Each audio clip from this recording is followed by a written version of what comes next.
नमस्कार मित्रांनो, तर आपलं स्वागत आहे आपल्यामध्ये आजचा बेत। तर आजचा बेत आहे कणकेचे मोदक। चला तर मग आपण आता खसखस आणि तीळ भाजून घेऊ। तीळ आणि खसखस चांगले भाजून झालेले आहेत, हे खलबत्त्यात टाकूया।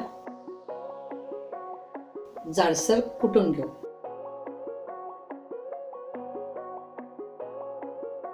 आता पाहूया साहित्य। खिसलेलं ओलं खोबरं आणि मनुके,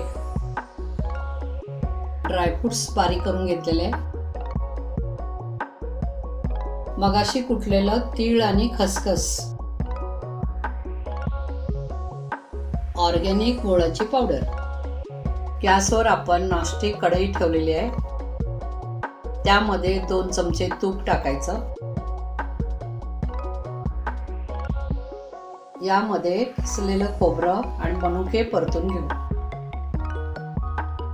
खोबरं व्यवस्थित परतून घ्यायचं तुपामध्ये।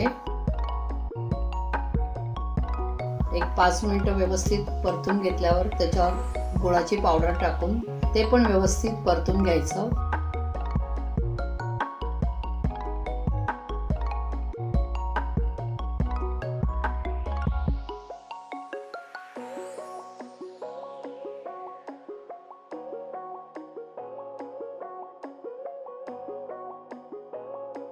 ओलं होईपर्यंत परतून घ्यायचं।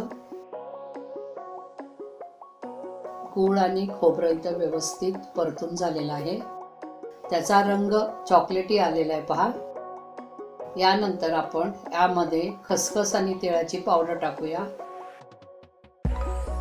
त्याच्यावर ड्रायफ्रुट्सची पावडर टाकू आणि व्यवस्थित एकजीव करून घेऊ।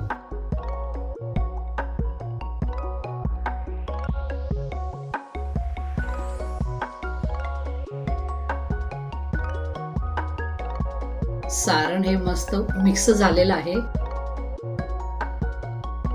हे गार करण्यासाठी आपण ताटात काढूया। आता आपण हे ताटात व्यवस्थित पसरून घेऊ। कणकेचे गोळे लाटून घेऊया।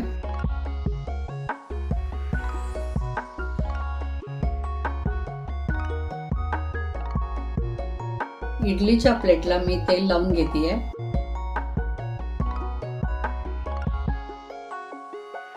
आपण लाटलेली पुरी घेऊया हातामध्ये, त्यामध्ये 2-3 चमचे सारण घालायचं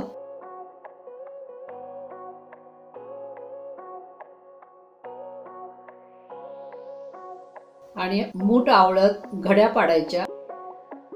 टोकाला हे सर्व एकत्र करून बंद करायचं। मोदक तयार झालं की इडलीच्या प्लेटमध्ये, तेल लावलेल्या प्लेटमध्ये सर्व असे ठेवून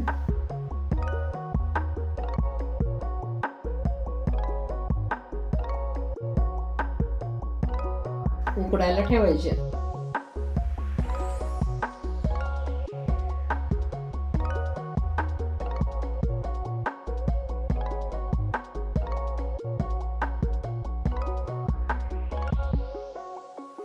मोदक उकडायला ठेवून 20 मिनिटं झालेले आहेत।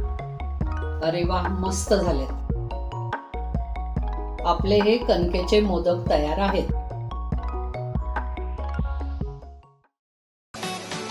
आशा करतो तुम्हाला व्हिडिओ नक्की आवडली असेल। पुढच्या व्हिडिओ पाहण्यासाठी तुम्ही या चॅनलला लाईक करा, सबस्क्राईब करा, बेल आयकॉन सुद्धा प्रेस करा, जेणेकरून नवीन आलेले व्हिडिओ तुमच्यापर्यंत लवकरात लवकर पोहोचतील।